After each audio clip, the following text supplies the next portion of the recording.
রিফাত সাহেবের সামনে এসে দাঁড়িয়ে বলল, ভুল করে ফেললি, তুই আমাকে ডেকে অনেক বড় ভুল করলি। আমি মৃত ছিলাম, ভালোই ছিলাম, জাগিয়ে দিবি।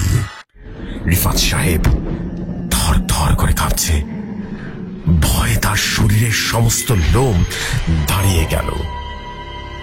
তিনি লক্ষ্য করলেন ধীরে ধীরে অবয়বটা আরো দানবীয় আকার ধারণ করল, আর খুব দ্রুত এসে রিফাত সাহেবের শরীরে প্রবেশ করে বলে উঠল, ভৌতিক দুনিয়া।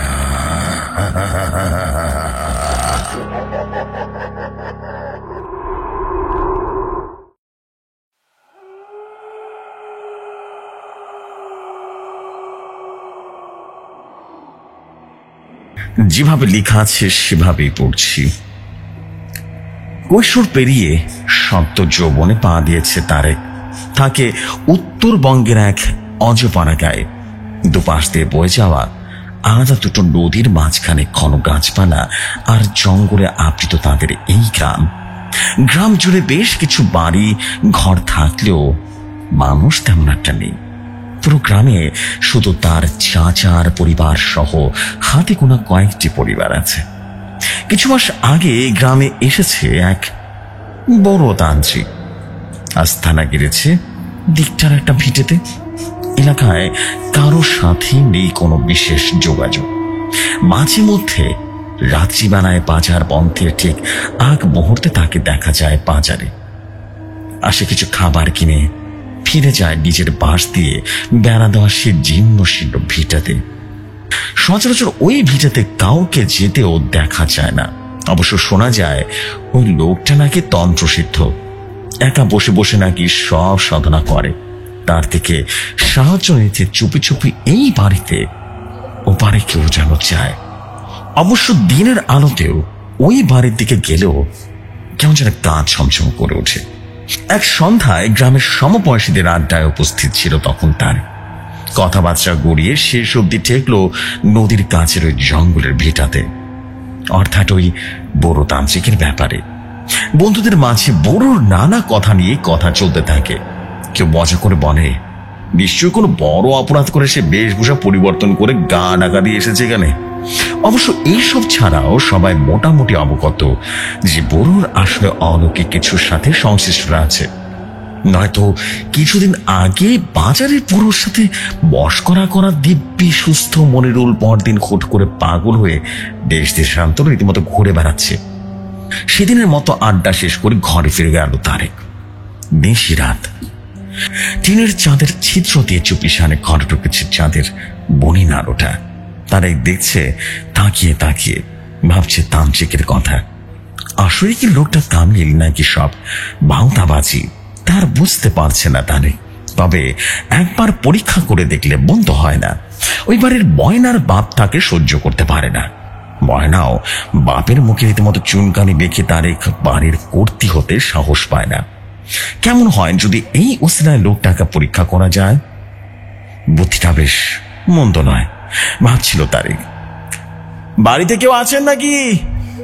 কাকা বাড়িতে আছেন? সারা না পেয়ে দরজায় ঠকঠক করে আওয়াজ করলো। দরজা খুলে দিলেন বুড়ো। জিজ্ঞাসু দৃষ্টিতে তারেকের দিকে তাকিয়ে আছেন তিনি। চোখ মুখ থেকে বোঝা যাচ্ছে এই ভর দুপুরে দরজার শব্দ করায় খুব একটা খুশি নন তিনি। কাকা আমি তারেক, ওই চেনে চেনে চেনে কে কাজে এখানে? কাকা এই একটা সমস্যায় পড়ে আসছে আর কি, আপনার সাহায্য খুব দরকার। লোক মুখে শুনেছি আপনি সব ব্যাপারে ওস্তাদ, তাই আপনার কাছে আসা। আপনি ছাড়া কেউ আমাকে সমস্যা থেকে উদ্ধার করতে পারবে না কাকা, কিছু একটা করেন না দয়া করে। ভেতরায় ভেতরায়। ভেতরে ছুটে গেল তারেক। লম্বা চুল দাড়িতে আবৃত হিন্দু তান্ত্রিক লোকটা দরজা আটকে দিলেন ভেতর থেকে। ভেতরে চলতে থাকে তাদের কথাবার্তা। অবশ্য তাদের বললে ভুল হবে। তারেক বলে যাচ্ছে আর লোকটি এক ডাকারে শুনে যাচ্ছে। 10 কথার একটা উত্তর দিচ্ছেন তিনি, যেন নিজেকে রহস্যময় করে রাখতে এই গুরু গম্ভীরতা। অবশ্য শেষমেশ হাসি মুখে আধা ঘন্টা পর বেরিয়ে এলো তারে। দেখে কেমন যেন ফুরফুরা মেজাজের লাগছে তাকে। বুঝতে পারা যায় লোকটার সমাধান বাতলে দিয়েছে। হ্যাঁ, আসলে তিনি করেছেন, তিনি সমাধান বাতলে দিয়েছেন। কিছু বিশেষ আদেশ মান্য করতে হবে। এরপর অমাবস্যার নিশুতি রাতে জঙ্গলের পরের কবরস্থানে 2 কবরের মাঝখানে একটা তাবিজ পুঁতে রাখতে হবে। সাথে নিজের তাজা রক্তের কিছু ফোঁটা দান করতে হবে, সেই তাবিজের উপরে দান করতে হবে। তেমন কিছু না ভেবে রাজি হয়ে যায় তারেক। এ আর এমন কি কাজ? ময়নার জন্য তো সে সব কাজ করতেই পারবে। তারেক বেরিয়ে যেতেই খালি ঘরে একা একা হাসতে থাকেন সেই তান্ত্রিক। এই রহস্যময় হাসির অর্থ তারেকের এখনো একেবারেই অজানা। কিছুদিন পরের কথা, তারেক আগে ভাগে তান্ত্রিকের কথা মতো জোগাড় করে রাখে প্রয়োজনীয় কিছু জিনিসপত্র। আজ রাতে সে কাঙ্ক্ষিত অমাবস্যার রাত। সকাল হতেই রওনা হয় সেই তান্ত্রিকের বাড়িতে।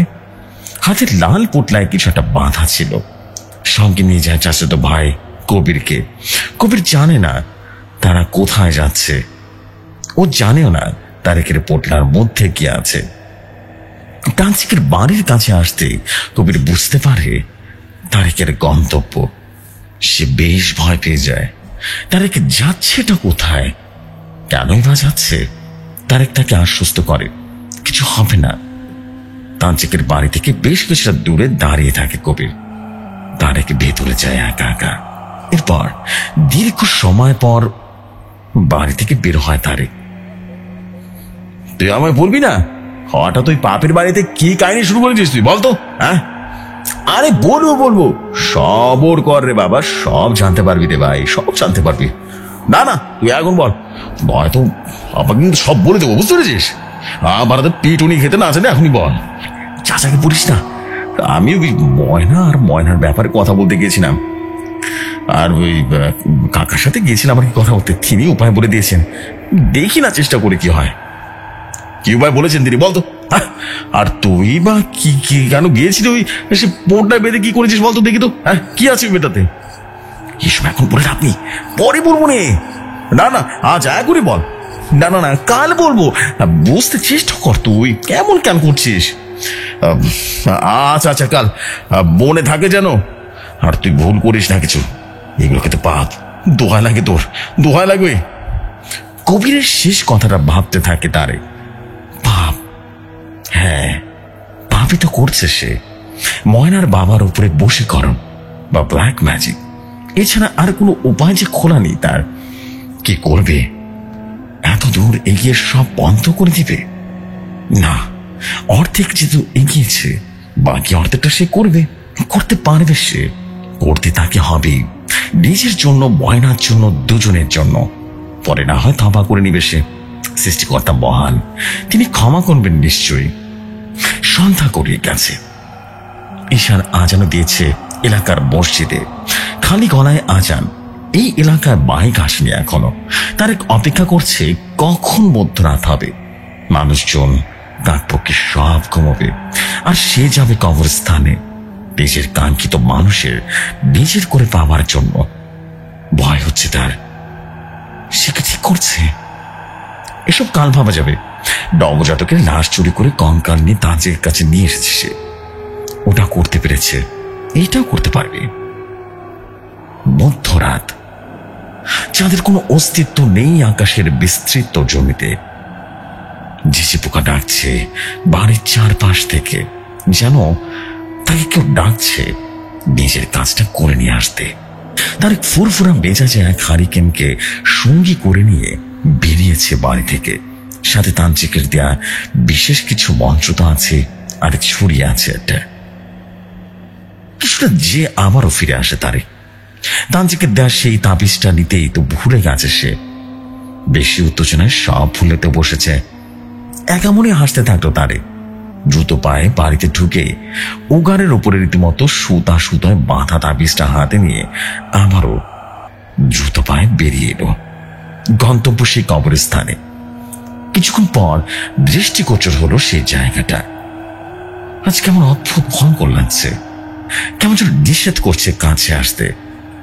কাছে আসলে খপ করে নিজের মধ্যে গিলে নেবে যেন। তার ঢোক গিলে নিল। কাজটা তাকে করতেই হবে। কবরস্থানে পুরনো কবরগুলো পেরিয়ে শেষের দিকে এক জোর নতুন কবরস্থানের দিকে বা কবরের দিকে ছুটে চলেছে কবর দুটোর বয়স 40 দিনও পার হয়নি। গত মাসের এক বৃষ্টি ভেজা দুপুরের বাজ পড়ে বদ্ধ মাঠে প্রাণ হারায় গ্রামের দুই ভাই। তাদের কবর দুটো চিনতে কষ্ট হলো তারেকের। ভাবে এই কবরগুলো পুঁতিতে হবে তাবিজে। তান্ত্রিক বেটা আর কোনো জায়গা পেল না। ভাবতে ভাবতে দু কবরের ঠিক মাঝখান দিকটায় কিছুটা গর্ত করলো তারে।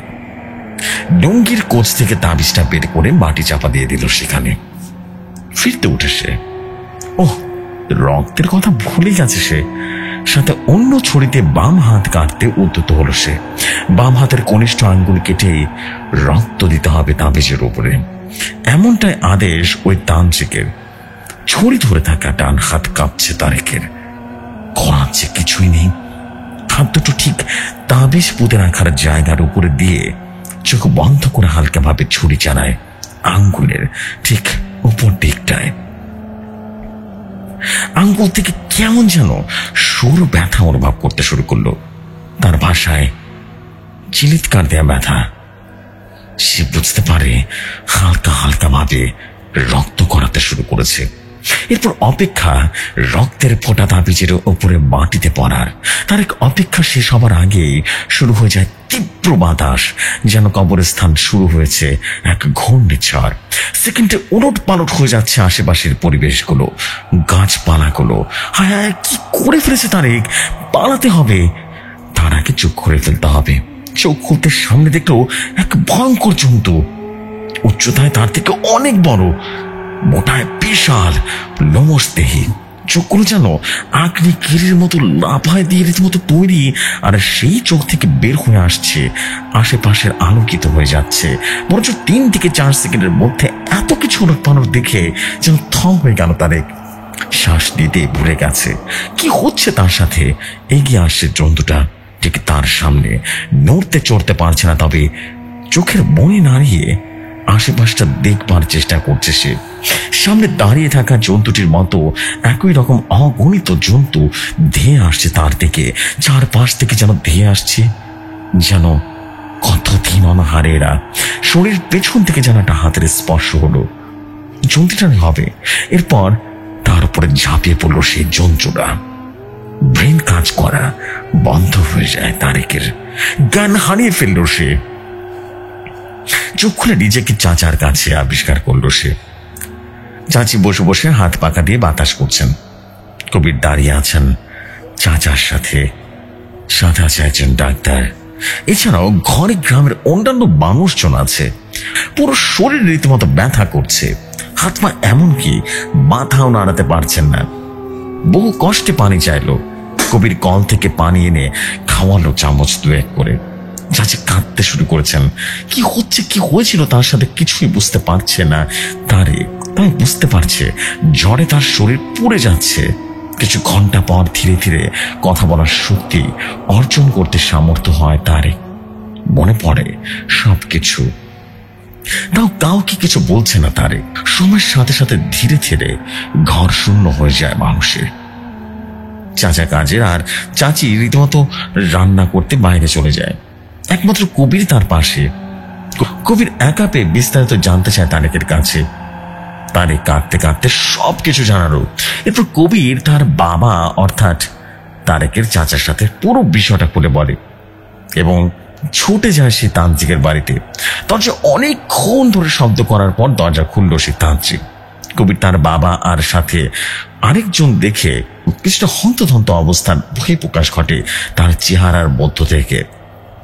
কবিরের বাবা তাকে ধরে বিষয়টার সমাধান করার জন্য, অর্থাৎ তারেকে সুস্থ করে দেওয়ার জন্য তান্ত্রিক তাদের সাথে যায় কবিরদের বাড়িতে। তান্ত্রিক যেতেই তারেক কেমন যেন ভয় পাওয়া শুরু করলো। তান্ত্রিক তারেককে দেখে কিছু পানি পড়া দিয়ে বাড়িতে ফিরে আসে। এরপর তারেক কবির এবং চাচা চাচিকে জানায় তান্ত্রিকের সাথে একটা কালো ছায়া এসেছিল। তারেককে দেখে এসে ছায়াটা কেমন যেন ঘাড় বাঁকিয়ে দেখছিল তাকে। এসব বলে তারেক জ্ঞান হারিয়ে ফেলে। অবস্থার অবনতি হতে থাকে তারেকের।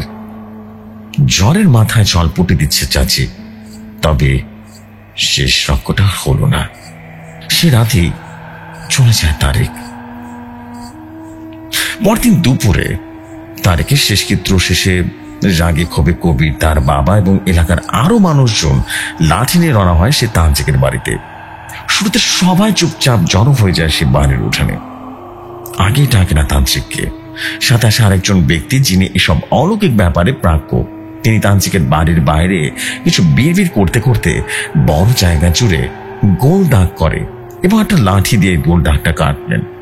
বললেন এই দাগের মধ্যে বিশেষ কোনো শক্তি কাজ করবে না।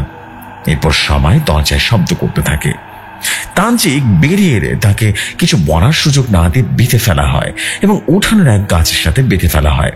এরপর তাকে জেরা করা হয় তারেকের ব্যাপারে, কেন সে তারেক এসব উল্টোপাল্টো ব্যাপারে আগ্রহী করেছে, কেন সে বিপদ যেন তারেককে এসব করতে বলেছে, এমন সহ আরো অনেক প্রশ্ন করে। শুরুতে সে কিছু স্বীকার না করলেও উত্তম মধ্যম শুরু করার পর ধীরে ধীরে কিছু করতে সাপ বেরিয়ে আসে।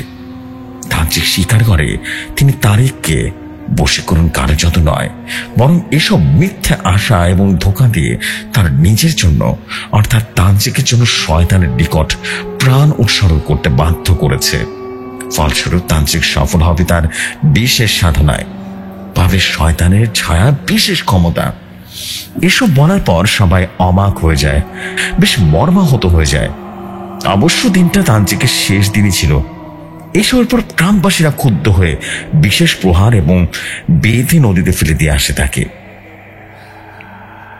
ঘটনাটা অন্তত 30 বছর আগে বাংলাদেশের উত্তরবঙ্গের কোন একটি গ্রামে ঘটে যাওয়া একদম সত্য ঘটনা।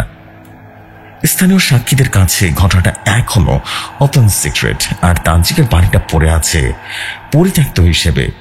ওই বাড়ির আশেপাশ দিয়েও কেউ যেন এখনো যায় না। বিশেষ প্রয়োজনে গল্প চরিত্র নামগুলো পরিবর্তন এবং মূল ঘটনাটা সংক্ষিপ্ত আকারে প্রকাশ করা হয়েছে। ঘটনা আরো অনেক বড় ছিল।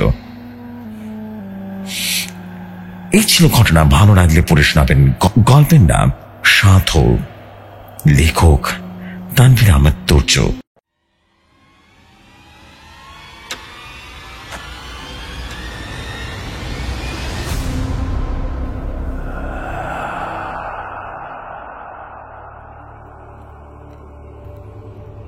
Oh my God, wow.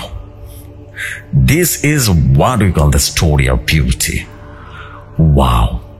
মনে হচ্ছিল চোখের সামনে দেখতে পাচ্ছি পুরো ঘটনাটা। Amazing amazing. আমার সবচেয়ে মানে কেমন যেন গা হিম করা একটা ব্যাপার কাজ করছিল আমার প্রতিটা বয়ান্তে। স্টোরিটা বেশি জোশ ছিল ভাই। থ্যাংক ইউ ভেরি মাচ যিনি আমাকে ঘটনাটি পাঠিয়েছেন। আপনাকে অসংখ্য ধন্যবাদ এই অসাধারণ ঘটনার জন্য। অ্যান্ড আই বিলিভ সবার কাছে ঘটনা ভয়ঙ্কর রকম সুন্দর লেগেছে।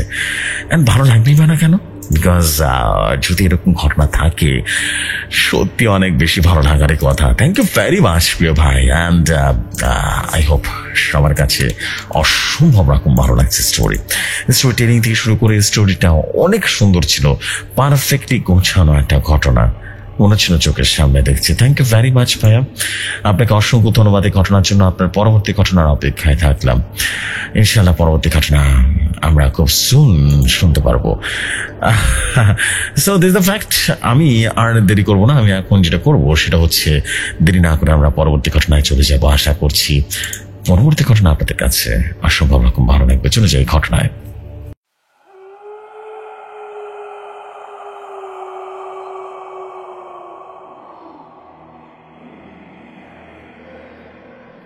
যেভাবে লেখা আছে সেভাবে পড়ছি। আসসালামু আলাইকুম জুফর ভাই এবং লিসনার্স গণ, আশা করি আল্লাহর রহমতে সবাই অনেক ভালো আছেন। তো বরাবর মতো আবারও চলে আসলাম আমার সাথে ঘটে যাওয়া ভয়ঙ্কর আরেকটি ঘটনা নিয়ে। আশা করি আজকের ঘটনাটি আপনাদের কাছে অনেক বেশি ভালো লাগবে। ঘটনার শুরুতে বলে রাখি আজকের ঘটনাটি খুব ভয়ঙ্কর এবং রহস্যময় হতে চলেছে। আর ঘটনায় আমি প্রবাসীদের কষ্ট জীবনযাপন তুলে ধরার চেষ্টা করব। আমি অনেক দিন যাবৎ ভৌতিক দুনিয়ায় ঘটনা দিতে পারিনি, কারণ আমার কাজের খুবই চাপ ছিল। 12 ঘন্টা ডিউটি করে রান্না বান্না করে সময় পাই না, যার কারণে ঘটনা পাঠাতে পারি না। তো তার জন্য আমাকে ক্ষমা সুন্দর দৃষ্টিতে দেখবেন। তো আমি আর কথা না বাড়িয়ে ঘটনায় চলে যাচ্ছি। ঘটনাটি যেহেতু আমার সাথে ঘটেছে, তো আমি আমার মতো করে বলার চেষ্টা করছি। আমার নাম মোহাম্মদ শাকিল ইসলাম আপন, বাসা টাঙ্গাইল জেলা মধুপুর থানা ধামাবাসী গ্রামে। তো আজকের ঘটনাটি ঘটে আমার মদিনা থেকে রিয়াদ আসার অনেক দিন পর। তো আমি রিয়াদ আসার পর একটা রেডিমিক্স কোম্পানিতে চাকরি পাই। কোম্পানিটা বেশ বড় ছিল। তো আমি সেই কোম্পানিতে ফোরক্লিফট চালানোর কাজ পাই। আমার ডিউটির কোনো টাইম নেই, যখনই গাড়ি আসে আমাকে চলে যেতে হয় লোড করতে। আর কোম্পানিও ছিল রিয়াদ সিটি থেকে বেশ অনেকটা ভেতরে মরুভূমির মধ্যে। তো আমি এখানে আসার পর দিন ভালোই কেটেছিল, কাজও ভালো লাগছিল, সব মিলিয়ে আলহামদুলিল্লাহ। এখানে যারা কাজ করেন তারা সবাই নতুন, শুধু দুজন লোক পুরনো যারা কোম্পানির শুরু থেকে এখানে আছেন। এটা একদম নতুন একটা কোম্পানি, বেশি দিন হয়নি, হয়তো 4 থেকে 5 বছর হয়েছে। তো সবাই স্বাভাবিক মতোই কাজ করছে। একদিন আমাদের এক লেবারের সাথে অদ্ভুত ঘটনা ঘটে যায়। তখন আমাদের নাইট ডিউটি চলছিল। সেই লেবারের নামটা ছিল জানাল। তো রাতের বেলা আমরা কাজ করছি যার যার মতো করে। হঠাৎ করে সবাই জানালের চিৎকার শুনতে পায়। সবাইকে দেখি জানাল অজ্ঞান হয়ে পড়ে আছে। আমরা তাকে ধরে রুমে নিয়ে যাই এবং পানি ছিটিয়ে তার জ্ঞান ফেরানোর চেষ্টা করি। অবশেষে 1 ঘন্টা পর তার জ্ঞান ফিরে আসে। তাকে আমরা জিজ্ঞেস করি কি হয়েছিল, তুমি এমন সময় চিৎকার করলে উঠলে কেন, ঘটনা কি? তখন জানাল বলে উঠল, আমি বেল্টের নিচে কাজ করতেছিলাম, হঠাৎ করে আমার গায়ে কেমন যেন গরম বাতাস অনুভব করলাম। আমি ব্যাপারটা তেমন একটা গুরুত্ব দিইনি। আমি ভাবতেছিলাম হয়তোবা মেশিনে কোনো রকম গরম বাতাস ঢুকছে, আর এই জন্য হয়তোবা এরকম হইতেছে। আমি তেমন একটা খেয়াল করি নাই, কিন্তু হঠাৎ করে পেছনে খেয়াল করি একটা অদ্ভুত দেখতে লোক আমার পেছনে দাঁড়ায় আছে। এইটা দেখে আমি চিৎকার দিয়ে অজ্ঞান হয়ে যাই। তো আমরা জানালের মুখে এসব কথা শুনে বেশ হতভম্ব হয়ে যায়। তো এসব আমাদের কোম্পানির যে মদির ছিল তাকে সমস্ত ঘটনা করে বলি। সবকিছু শোনার পর সে বলে, আচ্ছা ঠিক আছে, আমি দেখি। জানাল যেখানে কাজ করলো সেখানে তো সিসিটিভি ক্যামেরা আছে। তো আমরা সিসিটিভি ক্যামেরাটা চেক করে দেখি। তখন আমরা সেখান থেকে কয়েকজন লোক চলে যাই ইলেকট্রিক রুমে সিসিটিভি চেক করবার জন্য। তো আমরা দেখতে পাই জানাল সেখানে কাজ করছিল এবং সেখানে সে যে রশির কথা বলছিল, রশিটা পড়তে আমরা ঠিকই দেখতে পাই, কিন্তু জানাল যে বলেছিল ওর পেছনে একটা অদ্ভুত লোক দাঁড়িয়েছিল, আমরা তাকে দেখতে পাই না। তবে হ্যাঁ, আমরা একটা জিনিস খেয়াল করি, জানালের পেছনে কালো ধোঁয়ার মতো কিছু একটা ছিল। তো আমরা এইটা দেখে সবাই বেশ অবাক হয়ে যায়। আমাদের কফিলকে সমস্ত কিছু খুলে বলি। সবকিছু শুনে কফিল বলে উঠল, আরে ও কিছু না, বেশিনের ধোঁয়া জাতীয় কিছুটা হবে, ওইগুলা দেখে জানাল হয়তো ভয় পেয়েছে। তো আমরা আর কিছু না বলে সেদিনকার মতো কাজ বন্ধ রেখে সবাই যার যার মধ্যে রুমে চলে যায়। তো রুমে যাওয়ার পর আমি খেয়াল করি পুরনো যে 2 জন লোক ছিল তারা কিছু একটা চিন্তা করছে, কিন্তু আমাদের বুঝতে দিচ্ছে না। তো আমি সেখান থেকে একজনকে জিজ্ঞেস করি, আচ্ছা আজকে এই ঘটনার ব্যাখ্যা কি আপনার কাছে কিছু আছে, কিছু জানেন? আপনারা তো এখানে অনেকদিন ধরে কাজ করেন। এতে তারা কিছু না বলে চুপ করে থাকে এবং এরপর শুয়ে পড়ে। তো আমার কিছু সন্দেহ হয়, কি ব্যাপার, এত বড় একটা কোম্পানিতে এত ক্যামেরা, এত লাইটের মাঝখানে এরকম একটা ঘটনা ঘটে গেল, এটা তো বেশ অস্বাভাবিক। তো আমি একদিন রাতের বেলা হঠাৎ করে আমার ঘুমটা ভেঙে যায়। তো আমি বাথরুমে যাওয়ার জন্য বের হই। তো বাথরুম শেষ করে রুমে যাব, ঠিক তখনই ঘটলো এক অদ্ভুত ঘটনা। আমি যখনই রুমে যাব ঠিক তখনই হঠাৎ করে আমার কানে কিছু একটা আওয়াজ ভেসে আসলো। আওয়াজটা আর কারো নয়, জানানের মতো আওয়াজ। তো আমি বাইরের দিকে তাকিয়ে দেখি, কিন্তু আমি বাইরে কাউকে দেখতে পাই না। আমি মনের ভুল ভেবে আবারও রুমে চলে আসবো, ঠিক তখনই পেছনে খেয়াল করি জানাল দাঁড়িয়ে আছে। আমি বেশ ভয় পেয়ে যাই এবং ওকে জিজ্ঞেস করি, এত রাতে এখানে কি করছো? জানাল আমার কথায় উত্তর না দিয়ে হাত দিয়ে ইশারা দিয়ে আমাকে ডাকছিল। আমি ওর চোখ দুটো খেয়াল করলাম, লাল রঙের হয়ে আছে, মনে হচ্ছে ওর চোখে রীতিমতো আগুন জ্বলছে। আমি রুমের দিকে এক পলক তাকিয়ে আবার যখন পেছনের দিকে দেখি, তখন দেখি জানাল সেখানে নেই। আমি যেন হতবাক হয়ে যাই, এইটা কিভাবে সম্ভব? এখনই তো জানাল আমার পেছনে দাঁড়িয়েছিল, কোথায় গেল? তখন আমার খেয়াল হয় এটা তো জানাল নয়, অন্য কিছু। আমি তাড়াহুড়ো করে রুমে চলে যাই আর গিয়ে দেখি জানাল ঘুমোচ্ছে। তাহলে বাইরে কি ছিল? ঘটনা কি? আমি কাউকে কিছু না বলে ঘুমিয়ে পড়ি। পরদিন সকালে কিছু লোক দিনের বেলা ডিউটি করছে আর আমার ডিউটি পড়ছিল রাতে। তো আমি রাতে খাবার খেয়ে ডিউটিতে চলে যাই। গাড়ি আসতে লেট হবে তাই বসে বসে ফোনে ফেসবুক চালাচ্ছিলাম। 1 ঘন্টা পর একটা গাড়ি আসে। আমি গাড়িটা লোড করে দিই, আবারও বসে ফোন টিপছিলাম। তখন মধ্যরাত। তো আমি গাড়িতে বসে আছি, হঠাৎ করে আমার ভালো গাড়িটা পেছনের 2টা চাকা একসাথে রীতিমতো ফেটে গেল। এইটা দেখে তো আমি রীতিমতো হতভম্ব। এইটা কিভাবে সম্ভব? একসাথে একই সময় কোনো কারণ ছাড়া 2টা চাকা ফেটে গেল। তো চাকা ফাটার ফলে কাঁচ বন্ধ হয়ে যায়। তখন কল করে পাঞ্চারে নিয়ে চলে আসি আর চাকাগুলো ঠিক করে আবারও কাজ শুরু করি। সেদিন আর কিছুই হয় না। তবে এসব কেন হচ্ছে তার কোনো কারণ খুঁজে পাচ্ছিলাম না। তারপর কিছুদিন ভালোই কেটে যায় আর তেমন কিছু হয় না। আমিও ঘটনা মোটামুটি ভুলে যাই। হঠাৎ একদিন এমন এক ঘটনা করে গেল যা দেখার জন্য আমরা মোটেই প্রস্তুত ছিলাম না। একে তো ভয়ঙ্কর আর দুঃখজনক ব্যাপার। একদিন রাতের বেলা আমরা প্রতিদিনের মতো কাজ করছিলাম।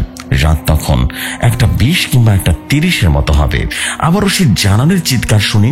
আমরা সবাই ছুটে গিয়ে দেখি, যা দেখি তা দেখবার জন্য মোটেও প্রস্তুত ছিলাম না। গিয়ে দেখি আমাদের মিস্ত্রি লেবার এর লাশ রীতিমতো ঝুলে আছে সিমেন্টের একটা কন্টেনারের উপরে। লাশটা এতটা উপরে যে এমন একটা জায়গায় যেখানে কোনো মানুষের দ্বারা আত্মহত্যা করা সম্ভব নয়। লাশটা এতটা উপরে আছে যেটা ভালো করে বুঝতে পারছি না। তো কফিল পুলিশকে ফোন করে দেয় এবং পুলিশ আসে, এসে লাশটা নিচে নামিয়ে আনে। তারপর আমরা যা দেখি তা ছিল অনেকটা এমন। লাশের শরীরে কোনো রক্ত ছিল না, শরীরটা আধা খাওয়া অবস্থায় ছিল। দেখতে খুবই ভয়ঙ্কর ছিল। পুলিশ তাড়াতাড়ি করে লাশটা নিয়ে যায় এবং কফিল তার পাসপোর্ট দেখে তার পরিবারের কাছে কল দিয়ে সমস্ত ঘটনা খুলে বলে এবং তার জন্য কিছু টাকা দিয়ে দেয় আর লাশটা দেশে পাঠানোর কথা বলে দেয়। আমাদের সবার মন খারাপ। কেন? লোকটা খুব ভালো করেছিল, কারোর সাথে কখনো ঝগড়া করতো না, খুব শান্ত স্বভাবের ছিল। কিন্তু আমরা এইটা বুঝতে পারছি না যে কে মারলো ওকে আর কেনই বা মারলো। তারপর আমাদের 2 দিন কোম্পানি বন্ধ থাকে। 2 দিন পর আবারও কাজ শুরু হয়। আমরা সবাই আগের মতো কাজ চলে যাই। তো সেদিন আমার সাথে করে যায় এক ভয়াবহ ঘটনা যা আমি কখনো দেখতে চাই না। সেদিন লেবার কেউ কাজে যায়নি। আমি আর আমার এক অপারেটর কাজ করছিলাম। তো গাড়ি আসেনি, এই জন্যই আমি বসে আছি একা গাড়িতে। হঠাৎ করে শুনতে পাই কেউ যেন আমার নাম ধরে ডাকছে। পেছনে তাকিয়ে দেখলাম কেউ নেই, কিন্তু ডাকটা ঠিকই শুনতে পাচ্ছি। আমি গাড়ি থেকে নেমে দেখার চেষ্টা করছি কে ডাকছে এত রাতে। আমি একটু এগিয়ে যাই আর যেতে যেতে যেখানে লাশটা চলেছিল দেখি সেদিক দিয়ে ডাকটা ভেসে আসছে। তো আমি সেখানে গিয়ে যা দেখি তা দেখে হতভম্ব হয়ে যায়। দেখলাম সে মিষ্টি লোকটা দাঁড়িয়ে আমাকে ডাকছে। আশেপাশে কেউ নেই, আমি একা দাঁড়িয়ে আছি সেখানে। আমার তখন মনে পড়লো এ তো মারা গেছে, তাহলে আমার সামনেটা কি? আমি মনে মনে ভাবছি, ঠিক তখনই সে শয়তানটা হেসে ওঠে আর বলল, তোরা এখান থেকে এখনো চলে যাসনি কেন? এই বলে হাসতে থাকে আর গা থেকে বিশ্রী একটা গন্ধ আসছিল। মনে হচ্ছিল আমার দম বন্ধ হয়ে যাবে। আমারও সে অপরটা বলল, অনেক লোক এখানে মারা গেছে আর আমিও মারা গেছি। এখন তোর পালা, কে বাঁচাবে রে তোকে আবার হাত থেকে? আমি যেন নড়তে চড়তে পারছিলাম না, শরীর যেন ঠান্ডা হয়ে এসেছে। কেউ যেন আমার পা নিচ থেকে ধরে রেখেছে। আমি মুখ দিয়ে কোনো আওয়াজ বের করতে পারছিলাম না। আমি দৌড়াতে করার চেষ্টা করি কিন্তু কোনো কাজ হয় না। মনে মনে ভাবি আজকে হয়তো আমার শেষ দিন। যখন সেই অপরটা আমার দিকে এগিয়ে আসবে ঠিক তখনই দেখি আমাকে খুঁজতে অপরটা চলে আসছে আর সে অপরটা ভয়ঙ্কর ভাবে হাওয়ায় মিলিয়ে গেল। আর সেখানে দাঁড়িয়ে দেখে সে আমার কাছে এসে আমাকে একটা ধাক্কা দিয়ে বলল, কি হয়েছে আপনার? হ্যাঁ, সে কখন দিয়ে খুঁজছি আপনাকে, আপনি এখানে আসেন, গাড়ি এসেছে। আমি তাকে সমস্ত ঘটনা খুলে বলি। সেও কিছুটা ভয় পেয়ে যায়। গাড়ি আসার ফলে আমরা চলে যাই গাড়ি লোড করতে। পরদিন সকালে আমি সেই পুরনো লোককে আবারও জিজ্ঞেস করি, তার এখনো কিছু বলছে না কেন।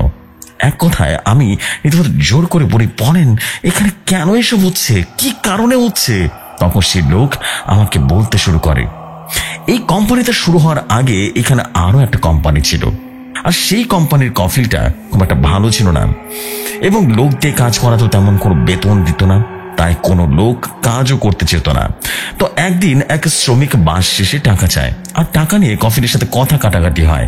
একটা পর্যায়ে কফিল প্রচন্ড রেগে যায়, আর একটা লোহার সাবরের মতো কিছুটা দিয়ে সেই শ্রমিককে বেড়ে ফেলে, আর বাইরে একটা জায়গায় মাটি চাপা দিয়ে রেখে যায়, যাতে কেউ এই ঘটনা না দেখতে পারে বা না জানতে পারে।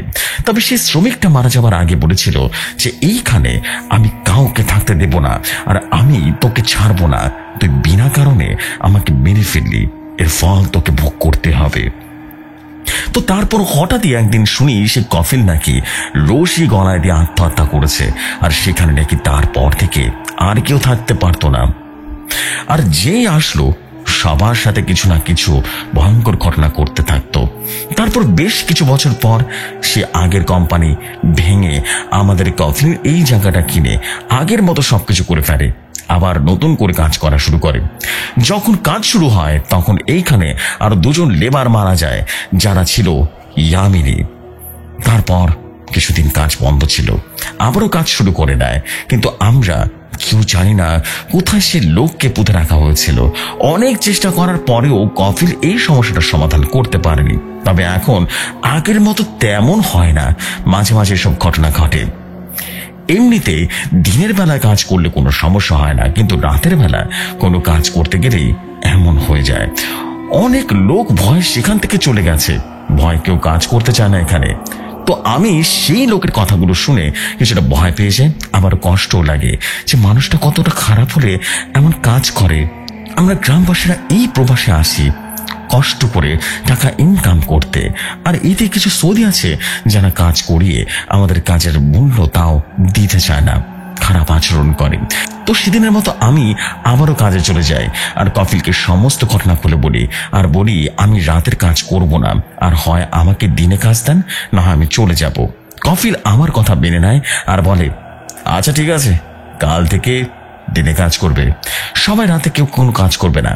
তো আমরা সেদিনের মতো কাজ করতে থাকি, কিন্তু আজকে যে আবারও আমার সাথে কিছু ঘটনা ঘটবে তা আমি ভাবতেই পারিনি।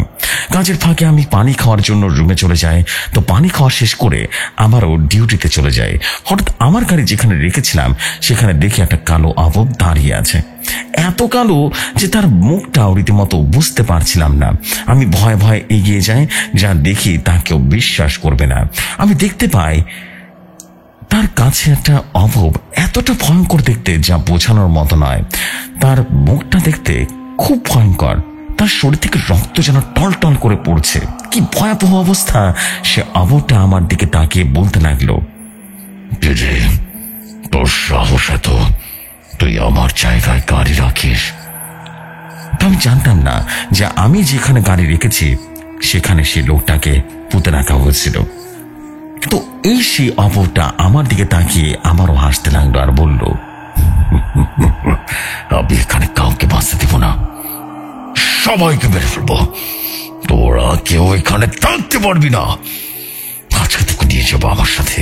এই বলে খিলখিল করে হাসতে থাকে, আর আমি কিছু বলতে পারছিলাম না, আমার শরীরটা যেন ভয়ে জমে যাচ্ছিল।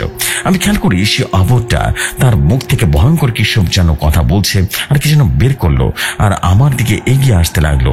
এটা দেখে আমি চিৎকার দিয়ে সেখানে অজ্ঞান হয়ে যায়। তারপর কি হয়েছে আমি জানি না। চোখ খুলে দেখি আমি আমার রুমে শুয়ে আছি, আমার পাশে আমার কফিল বৌদি দাঁড়িয়ে আছে, আর আমাকে জিজ্ঞেস করছে কি হয়েছিল কাল রাতে। আমরা তোমাকে এই অবস্থায় পড়ে থাকতে দেখে রুমে নিয়ে আসি। তখন আমি তাদেরকে সমস্ত ঘটনা করে বললাম। আমার কথা শুনে কফিল বলল, রাতের বেলা কেউ বাইরে যাবেন না দয়া করে, যত যাই হয়ে যাক না কেন। এই বলে কফিল চলে যায়। আমি ওই ঘটনার পর অনেক অসুস্থ হয়ে পড়ি। কিছুদিন ডিউটি বন্ধ করে রুমে শুয়ে থাকি, তারপর ঠিক হয়ে আবারও কাজে চলে যাই। তারপর থেকে আর তেমন কিছু হয়নি আমার সাথে। আমি এখনো ওই কোম্পানিতে আছি। আমার জন্য দোয়া করবেন, আল্লাহ পাক যেন সুস্থ রাখেন আমাকে সবসময়। তো যে সময় এই ছিল আজকের ঘটনা। ভয়ঙ্কর আর দুঃখজনক ছিল, কারণ অনেক প্রবাসী এখানে প্রাণ হারিয়েছে। সবাই আমাদের জন্য দোয়া করবেন, আমরা যেন সহিহ সালামতে থাকতে পারি। আর এই ঘটনাটা ভালো লাগলে অবশ্যই শেয়ার করে দেবেন। ঘটনাটা কতটুকু গুছিয়ে লিখতে পেরেছি জানি না, লেখার মধ্যে কোনো ভুল ত্রুটি হলে ক্ষমা সুন্দর দৃষ্টিতে দেখবেন। আপনারা সবাই জানেন আমাদের প্রবাসী জীবনটা কতটা কষ্টের পরিবারের জন্য, কত মানুষ এই প্রবাসী জীবন দিয়েছে। তাই বলছি, আপনারা কেউ প্রবাসীদের কষ্ট দিয়ে কথা বলবেন না, কখনো না। হয়তো অনেকেই জানেন না, ফেসবুকে দেখেছেন কিছুদিন আগে আমাদের এক প্রবাসী ভাই পরিবারের কথার চাপে অকালে আত্মহত্যা করেছে। আর নিশ্চয়ই জানেন আত্মহত্যা করা মানে মহাপাপ, ভুলে এসব চিন্তা করবেন না।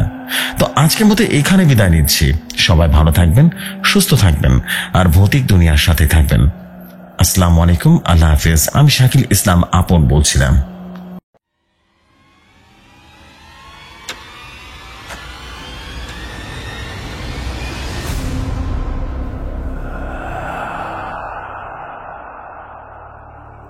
ওরে বাবা রে বাবা, ও মাই গড, অনেকদিন পর, আফটার লং টাইম আমাদের আপন ভাই। Thank you very much for you beautiful story. And I believe শুধুমাত্র আমার কাছে নয়, সবার কাছে অসম্ভব রকম সুন্দর লেগেছে স্টোরিটা, আর সুন্দর লাগার মতো স্টোরি ছিল।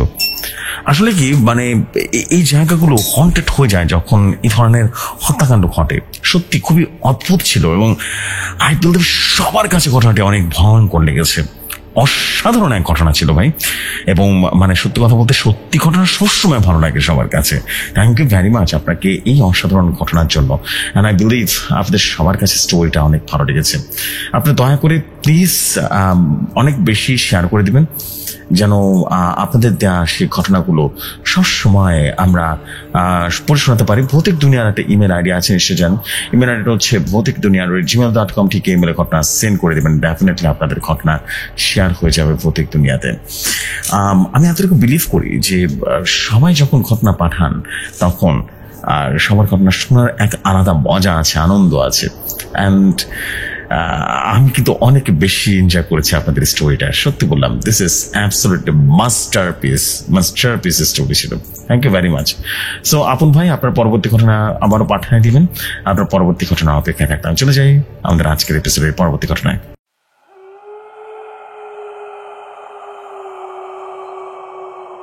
যেভাবে লেখা আছে সেভাবেই পড়ছি। 2005 সাল তখন। আমাদের বাড়িটা হলো বৃহত্তর ময়মনসিংহ কিশোরগঞ্জ জেলার করিমগঞ্জ থানার মরিচাকারি গ্রামে। আমরা হাওর এলাকার মানুষ। আমরা 6 মাস পানি আর 6 মাস শুকনোতে থাকি। পানির সময় আমাদের এলাকার লোকেরা স্বাভাবিকভাবেই মাছ ধরতে যায়। এমনই একদিন রাতের বেলা আব্বু এবং আম্মু, চাচারা বিদেশ সবাই হাওরে মাছ ধরতে যায়, এবং সন্ধ্যার সময় সবকিছু তৈরি করে 12টার সময় তারা বের হয়ে মাছ ধরার উদ্দেশ্যে। আগে বলি, আমাদের আব্বু মাছ ধরতে জানে না। তার চাচারা আব্বুকে সাথে করে নিয়ে গিয়েছিল যেন আব্বু নৌকায় থেকে সাহায্য করতে পারেন। যাওয়ার পর সবাই মাছ ধরতে ব্যস্ত হয়ে যায়। তারা পানিতে নেমে কাজ করছিল, আর আব্বু নৌকায় বসেছিল একা একা। এভাবে কিছুক্ষণ সময় অতিবাহিত হবার পর আব্বু দেখলেন আব্বুর সাথে অনেক বড় সাইজের একটা গজার মাছ, হাঁটু সমান পানি। আর এত বড় একটা মাছ দেখে আব্বু ভাবেন মাছটা ধরতে চেষ্টা করা যাক। এই ভাবনাতেই তিনি ধীরে ধীরে এগিয়ে গেলেন নৌকা থেকে নেমে। মাছটার কাছে যাওয়ার পর খেয়াল করলেন আব্বু যত এগুচ্ছে মাছটাও ঠিক একই গতিতে এগুচ্ছে। এভাবে কিছু সময় যাওয়ার পর মাছটা হঠাৎ করে কোথায় যেন চলে যায়। তখন আব্বু বেশ খোঁজাখুঁজি করেও মাছটাকে পায়নি। হঠাৎ আব্বু খেয়াল করেন আব্বুর চারপাশে আনুমানিক 7 থেকে 7 জন সুন্দরী নারী। স্পষ্টভাবে বোঝা না গেলেও মনে হচ্ছিল যেন তাদের থেকে আলো প্রতিফলিত হচ্ছে। তারা আব্বুর চারপাশে উঠছেন। আব্বু এসব দেখে প্রচন্ড পরিমাণে ভয় পেয়ে নৌকার কাছে ফিরতে চাইলেও পারছিলেন না। প্রাণপণে চেষ্টা করলেও তিনি নড়তে চড়তে পারছিলেন না। এমন সময় তিনি খেয়াল করলেন তিনি পানির গভীরে চলে যাচ্ছেন, যেন ঠিক পায়ের নিচ থেকে পানির স্রোত তাকে রীতিমতো টানতে টানতে অতল গহ্বরের দিকে নিয়ে যাচ্ছে। এরপর একটা সময় তিনি পানিতে তলিয়ে গেলেন। অক্সিজেনের তীব্র অভাবে তিনি জ্ঞান হারালেন। একটি কতক্ষণ পর আব্বুর চাচারা ফিরেছিলেন জানি না, তবে তারা ফিরে আব্বুকে নৌকায় দেখতে না পেয়ে কিছুটা ভয় পেয়েছেন। আব্বুকে নিয়ে চিন্তিত হয়ে পড়েন। এরপর আশেপাশে আব্বুকে খুঁজতে শুরু করেন। এরপর তারা কিছুটা দূরে কাদার মধ্যে দেখতে পান কারো পা সদৃশ্য কিছু। তারা কাছে গিয়ে দ্রুত টেনে তুলে দেখতে পান সেটা আব্বু। আব্বুর নাক মুখ সহ পুরো শরীর রীতিমতো কাদায় মাখামাখি একাকার অবস্থা, শ্বাস চলছে না হয়তো বা। এরপর তারা দ্রুত বাড়িতে নিয়ে আসেন আব্বুকে। তারা প্রাথমিক চিকিৎসা করে একজন কবিরাজি ডাকেন সেই রাতে। সেই যাত্রায় আব্বুর রেহাই পেলেও অন্তত 15 দিন পর্যন্ত আব্বু জ্বরে ভোগেন। এছাড়াও পুরোপুরি সুস্থ হতে অনেক সময় লেগে যায় আব্বুর। উক্ত বিষয়টি সমাপ্তি হলেও আব্বু এখনো প্রায় সময় ঘুমের মধ্যে ভয় পেয়ে যান। অবশ্য এরপর আর কোনো ক্ষতি হয়নি। আব্বুর কাছে আজও এক আতঙ্কের নাম সেদিনের রাতটা। আমার জন্মের আগে আমার বাবার সাথে ঘটে যাওয়া এক অলৌকিক রাতের ঘটনা এটা, যা পরবর্তীতে আমি আব্বুর কাছ থেকে জানতে পারি। শেয়ার করেছি ঠিক আব্বুর বর্ণনার মতো করে। ঘটনার নাম গজার মাছ। ঘটনার মূল লেখিকা Tisha. Thank you very much for this story and I believe যারা যারা স্টোরিটা শুনেছেন তাদের কাছে অসম্ভব রকম ভালো লেগেছে স্টোরি, বিকজ স্টোরিতে সবকিছুই ছিল প্রাণবন্ত এক ঘটনা ছিল। অ্যান্ড আমি বিশ্বাস করি যে আপনারা যারা যারা শুনছেন ঘটনাগুলো তারা অনেক বেশি এনজয় করেছেন, এবং আপনাদের তরফ থেকে আমি কিন্তু অনেক ভালো ভালো কমেন্ট পাচ্ছি ইদানিং, এবং নিশ্চয়ই বুঝতে পারছেন যে ভৌতিক দুনিয়া কিন্তু অনেক সুন্দর একটা প্ল্যাটফর্ম হচ্ছে, এবং ভয়ঙ্কর ভয়ঙ্কর সব ঘটনা এখানে শেয়ার করা হচ্ছে। ডার্ক সাইকোলজিক্যাল হরর স্টোরিগুলো থাকছে এখানে। Anyways, thank you very much. আমি এরকমই ঘটনা শেয়ার করবো ভৌতিক দুনিয়াতে। চলে যাই পরবর্তী ঘটনায়। ঘটনাটা ছিল আজ থেকে প্রায় 2 বছর আগের ঘটনা। শীতকালীন ছুটি কাটানোর জন্য বাড়িতে গিয়েছিলাম। ঘটনাটা ঘটলো বাড়িতে যাওয়ার ঠিক 3 দিন পরে। তখন বিকেল 5টা বাজে 30 মিনিট। আমি তখন ছাদে ছিলাম, সাথে আমার চাচাতো বোন আনিকা ছিল। আনিকা আমার 4 বছরের ছোট হলেও সব সময় আমার সাথেই থাকতো। সেদিন বিকেলে সবাই ঘুমিয়ে থাকার কারণে আমি আর আনিকা খুব বোরিং ফিল করছিলাম, তাই আমরা ছাদে গেলাম একটু সময় কাটানোর জন্য। আমি কানে ইয়ারফোন লাগিয়ে গান শুনছিলাম, আর আনিকা আমার পাশে ছিল। একটু পর অনুভব করলাম আনিকা আমার সাথে নেই। আশেপাশে খুঁজেও ওকে খুঁজে পেলাম না, এবং হঠাৎ করে ছাদ থেকে খেয়াল করলাম আনিকা বাড়ির বাইরে কোথাও যাচ্ছে। বেশ কয়েকবার ডাকার পরেও আনিকা কোনো সারা শব্দ করল না। এদিকে সন্ধ্যা নেমে আসছে, আর আনিকাকে দেখলাম বাড়ির পেছনে পুকুর পাড়ের জঙ্গলটার দিকে চলে যাচ্ছে, যেদিকে যাওয়ায় আমাদের একেবারে নিষিদ্ধ ছিল, কারণ জায়গাটা নাকি ভালো নয়। তাই আনিকার পিছু পিছু গেলাম। আমি যেতে যেতে আনিকা বেশ অনেকটা দূর এগিয়ে গেছে। আমি তখন আনিকাকে বেশ কয়েকবার ডাক দিলাম, কিন্তু আনিকা আমার ডাকি কেন যেন সাড়া দিচ্ছিল না। চারদিক অন্ধকার হয়ে আসছিল। এটা দেখে অস্থিরতা যেন আরো বেড়ে গেল। হঠাৎ খেয়াল করলাম আনিকা আশেপাশে কোথাও নেই। আমার অস্থিরতা যেন আরো বেড়ে গেল। হঠাৎ খেয়াল করলাম আনিকা কোথাও নেই। চারিদিকে নিস্তব্ধ পরিবেশ যেন আরো আতঙ্কিত করে তুলল আমাকে। এমন সময় আমার কানের কাছে এসে কে যেন ফিসফিস করে বলল, আমার পেছনে পেছনে আসাটা তোর একদম ঠিক হয়নি, এবার তোর মৃত্যু নিশ্চিত। আমি ভয় ভয় পেছন ফিরে তাকাতে যা দেখলাম তা দেখবার জন্য আমি মোটেই প্রস্তুত ছিলাম না।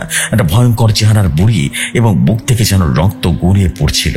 চোখের কোণাটা যেন শূন্য, যেন কেউ তার চোখ উপড়ে ফেলেছে, আর তার হাতে একটা কাটা মাথা। এরকম বিভৎস দৃশ্য দেখার পর আমি সর্বশক্তি দিয়ে একটা চিৎকার দিয়ে উঠলাম। এরপর আমার আর কিছুই মনে নেই। যখন জ্ঞান ফিরল তখন দেখতে পেলাম আমি আমার রুমে, আমার ঘরে। আমাকে ঘিরে রয়েছে আমার পরিবারের মানুষজন, সবার চোখে মুখে চিন্তার ভাব। হঠাৎ আমার আনিকার কথা মনে পড়ল। আমি আনিকার নাম ধরে ডাকতেই দেখলাম সে আমার মাথার কাছে বসে আছে। আনিকা তখনও কান্না করছিল। সে আমার কাছে জানতে চাইলো আমি কেন নিষিদ্ধ জায়গায় একা একা গেলাম। আনিকার কথায় আমি বেশ অবাক হলাম। তখন আমি আমার সাথে করে যাওয়া সবকিছুই তাদেরকে খুলে বললাম। এরপর যা শুনলাম সেটা আমি কখনো কল্পনাও করতে পারিনি। আনিকার কাছ থেকে জানতে পারলাম যে আমি যখন গান শুনছিলাম তখন আনিকা আমাকে জানিয়ে ওয়াশরুমে গিয়েছিল, কিন্তু কানে ইয়ারফোন থাকার কারণে আমি শুনতে পাইনি।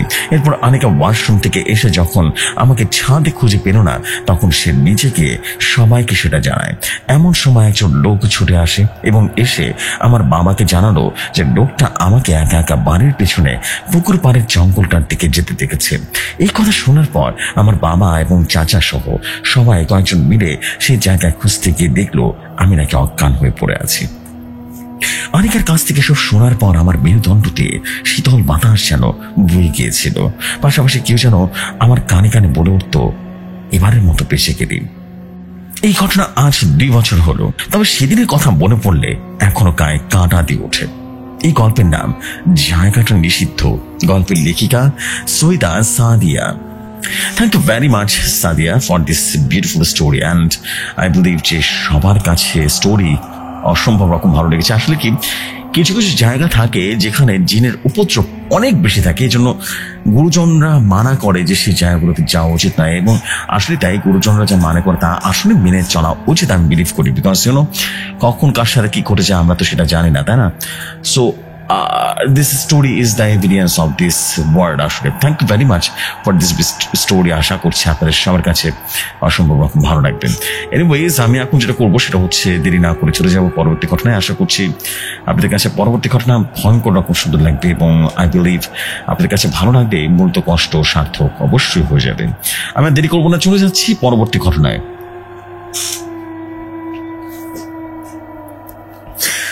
ঘটনাটি আমার কাছে যেভাবে এসেছে আমি সেভাবে পড়ছি। আমি আমার বড় বোন শামা আপু আর আব্বু আম্মু নিয়ে আমাদের ছোট্ট একটা পরিবার। আমাদের বড় বোনের বিয়ে মাত্র কিছুদিন পরের ঘটনা এটা।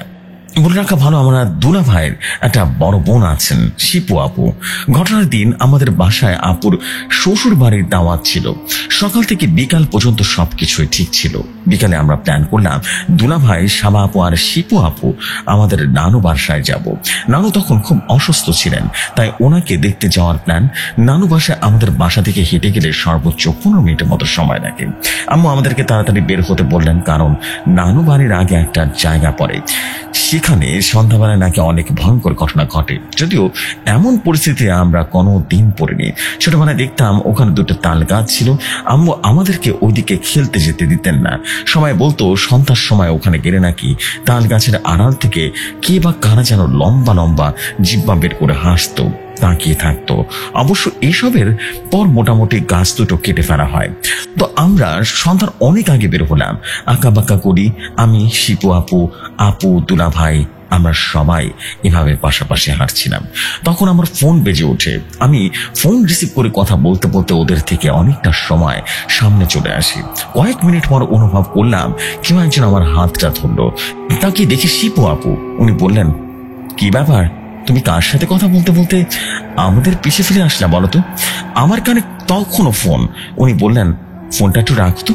ওনাকে আমার কেমন যেন অস্বাভাবিক মনে হচ্ছিল, কারণ শিপু আপুর চোখগুলো তখনও স্বাভাবিকের চেয়ে বড় দেখাচ্ছিল। যাই হোক, আমি ফোনটা কেটে দিয়ে বললাম, আমার বান্ধবী কল করেছিল আপু। আপু তখন বললো, তোমার আপু আর দুলা ভাই তো পেছে, তাকে দেখো, পিছ থেকে গেছে। চলো আমরা সামনে সে কড়ই গাছ আছে, ওটার পেছনে লুকিয়ে যাই। যখন ওরা আসবে তখন ফু করে আমরা ভয় পাইয়ে দিব। আমি এক কথা রাজি হয়ে গেলাম। দুলাভাইকে এমন ভয় দেখানোর সুযোগ তো আর আসবে না। তো আমি আর শিপু আপু গাছটার পেছনে লুকিয়ে গেলাম। আপু দুলাভাই কত দূর আসলো সেটা দেখবার জন্য আমি গাছের ফাঁক দিয়ে দেখবার চেষ্টা করলাম, কিন্তু যা দেখলাম তা আমার শরীর ক্ষীণ করে দিল। দেখলাম আপু আর দুলাভাইয়ের সাথে শিপু আপু হেঁটে হেঁটে আসছেন। ওমা, এইটা কিভাবে সম্ভব?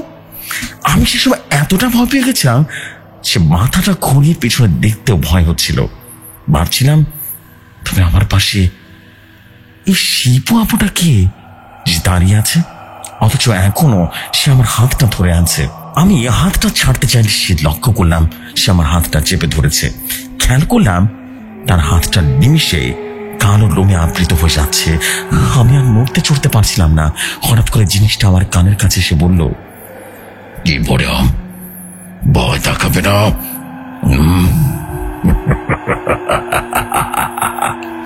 আমি আর সহ্য করতে না পেরে ওখানে জ্ঞান হারাই। জ্ঞান ফেরার পর আমি আমার নানু বাসা আবিষ্কার করি।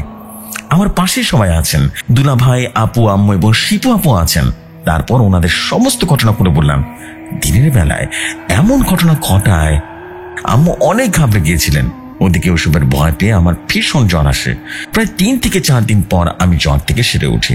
এখনো নানু বাসার যাওয়ার সময় কোনো গাছটার দিকে তাকালে আমার গায়ে লোম দাঁড়িয়ে যায়।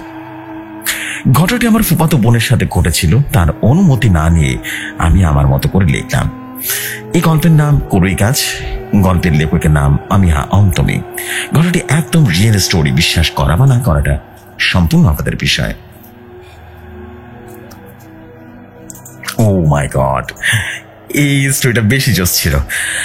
অ্যান্ড আমার যখন ব্যাপারটা এরকম হচ্ছে না যে ও আবার দেখছে যে শিপু ওখান থেকে হেঁটে আসছে, আমার গায়ের লোম দাঁড়িয়ে গেছে তখন। Oh my God, that was a creepy story. Seriously অনেক ক্রিপি ছিল স্টোরিটা। বেশি জোস একটা স্টোরি ছিল। আর আই বিলিভ আপনাদের সবার কাছে স্টোরি ভালো লেগেছে, বিকজ স্টোরি ওয়াজ ওরে সারা, এটা বেশি জোস। অ্যান্ড আই বিলিভ আপনারা সবাই এনজয় করেছেন স্টোরি। আর স্টোরি এনজয় করলেই বেসিক্যালি কষ্ট সার্থক হয়ে যাবে। You know, it's all about you guys. And সত্যি বললাম, অসাধারণ ছিল story. Thank you very much, thank you very very much for you beautiful story. So anyways, আমি এখন যেটা করবো সেটা হচ্ছে পরবর্তী ঘটনায় চলে যাব।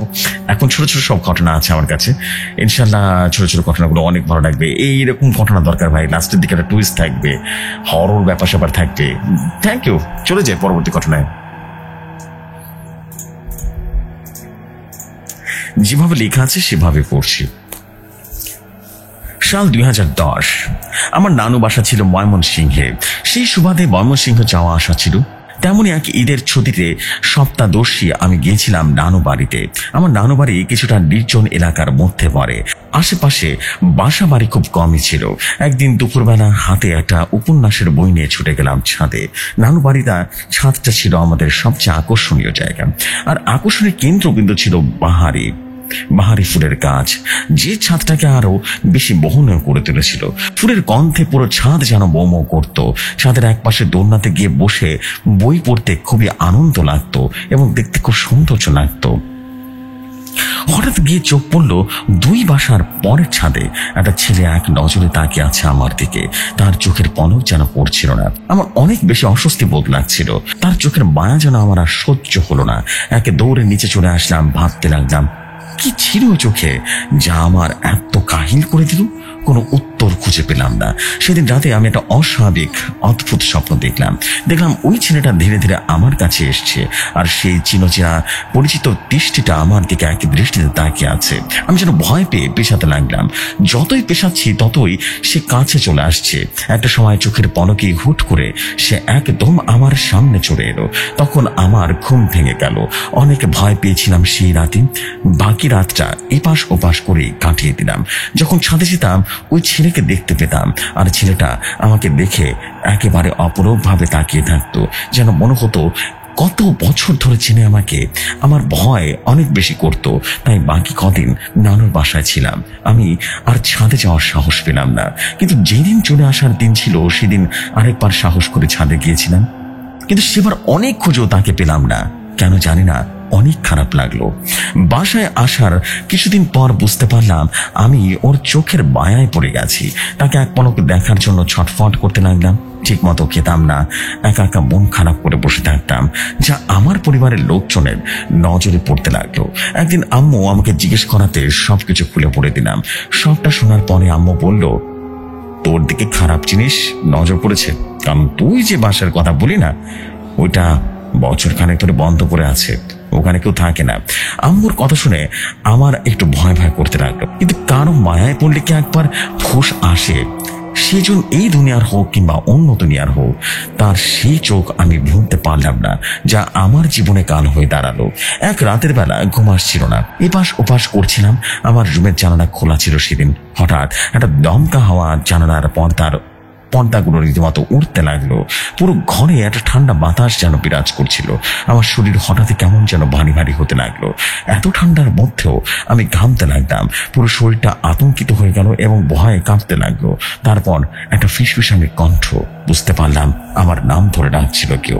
আমি আর তাকানোর সাহস পেলাম না। দিক বেদিক না দেখে এক দৌড়ে আব্বুর রুমের সামনে গিয়ে চিৎকার করে জ্ঞান হারালাম। এই ঘটনার পর বুঝতে পারলাম সেদিন রাতে সে এসেছিল।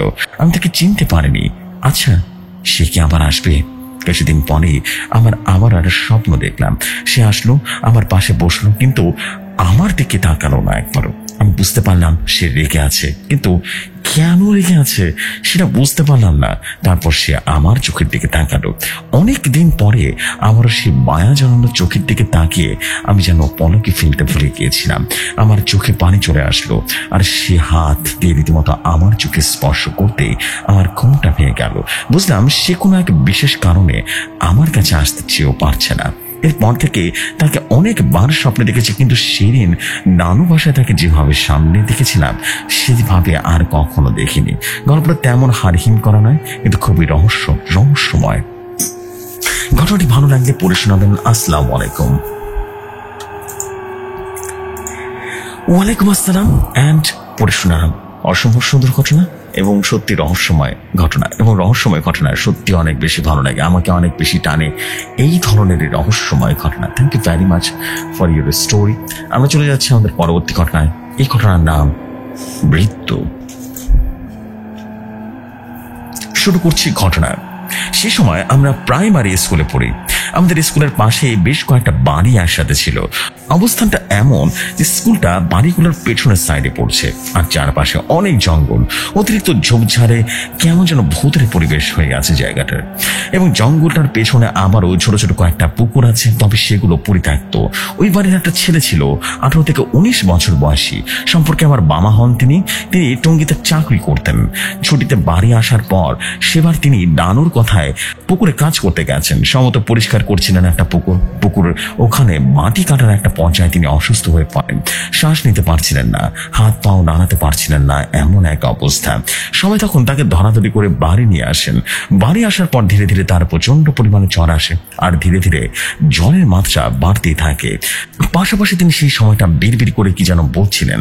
এমন চলতে থাকার পর ঔষধেও কেমন যেন কাজ হচ্ছিল না। এরপর একজন ভালো রাক্ষী আনা হয়। এসে তিনি বলেছিলেন যে পুকুরের সমস্যা হয়েছে। তারপর তিনি কিভাবে যেন ওই মামার শরীরে জিন হাজির করান। জিন কথা বলতে শুরু করে। তখন এক পুরুষ জিন তার জবানবন্দিতে বলেন তারা 6 ভাই 1 বোন। যখন মামা পুকুরে কাজ করছিলেন তখন জিনগুলো আদরের বোন সেখানে বসেছিলেন, আর মামা কোদাল দিয়ে কোপ দিয়ে সেই বোনের পিঠে প্রচন্ড আঘাত করেন, যার পরিপ্রেক্ষিতে জিনটি বোন মারা যায়। আর সেসব জিন ভাইয়ের সহ্য করবে না, মামাকে এমন ভাবে মারবেন তারা। তখন রাকি অনেক অনুরোধ করে বলেন, রোগী তো বুঝতে পারেনি যে সেখানে আপনার বোন ছিল, বুঝলি নিশ্চয় এমনটা করতো না, আপনারা ওনাকে ছেড়ে দিন, ওর জীবন ভিক্ষা দিন। তখন জিনেরা ছাড়তে নারাজ হয়ে বলল, আমরা আমাদের বোনের হত্যার প্রতিশোধ দেবই। এভাবে একে একে 6টা পুরুষ জিনকে বোঝায় সেই রাগকে। সেদিনের মতো কিছু শান্ত হলেও এভাবে চলতে থাকে। মামার শরীর কখনো ভালো তো কখনো খারাপ।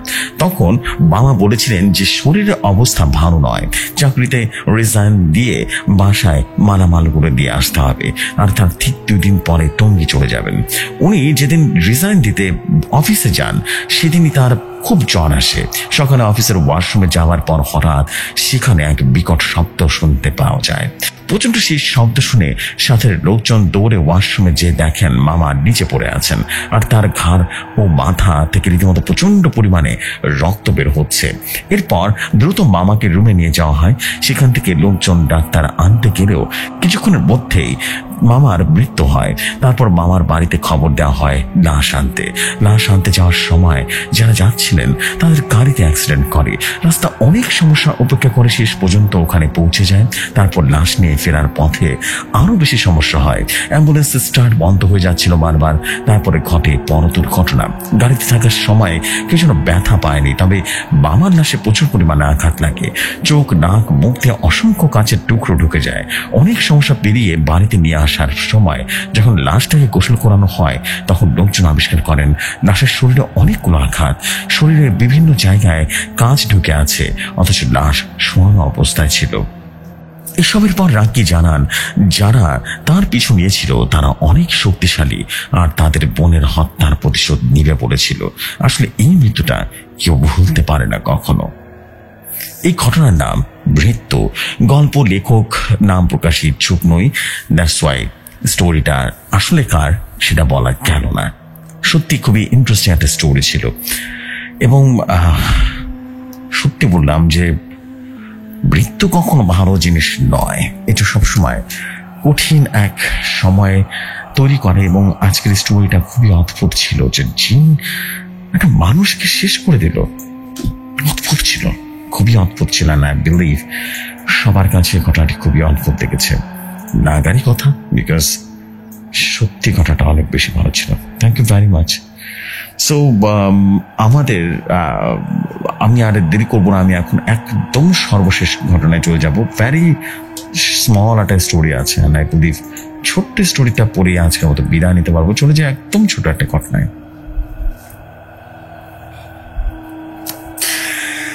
ঘটনাটি 80-র দশকের শেষ দিকের শীতকাল আর পৌষ মাসের মাঝামাঝি সময়। এমন সময় বৃষ্টি প্রায় হয় না বললেই চলে। এই সুবিধাটা বিবেচনা করেই তখন গ্রামগঞ্জে ওয়াজ মাহফিলের আসর জমে উঠত। ময়মনসিংহ আঞ্চলিক ভাষায় লোকজন বলে সভা। চড়ুইখাই গ্রামের দুজন 22 থেকে 25 বছরের যুবক জামিল আর বিজান। বয়স কাছাকাছি হলেও সম্পর্কে কিন্তু তারা মামা ভাগ্নে।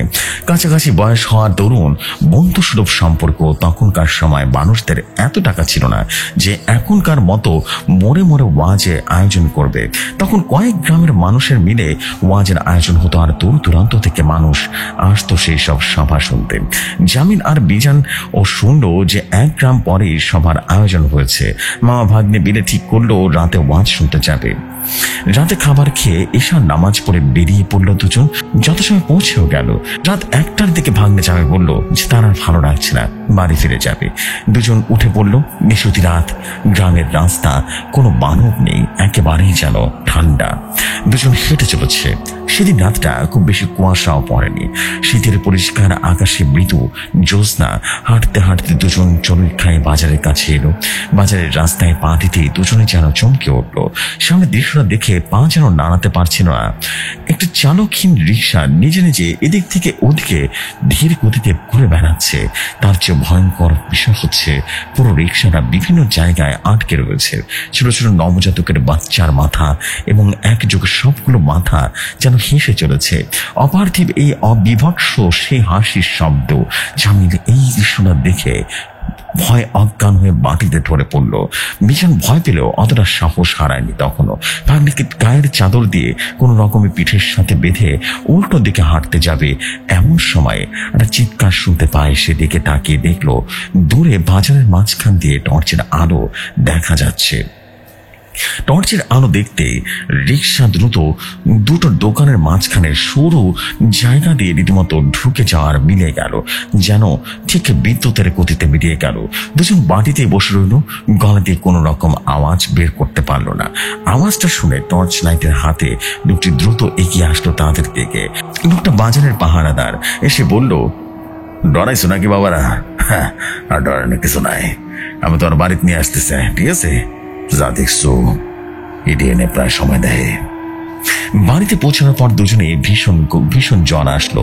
যদিও জ্বর সেরে গেল একদিন পরে। তারা যে জায়গাটা রিক্সা দেখেছিল তার পাশে একজন ছিল, একটা পতিতালয়।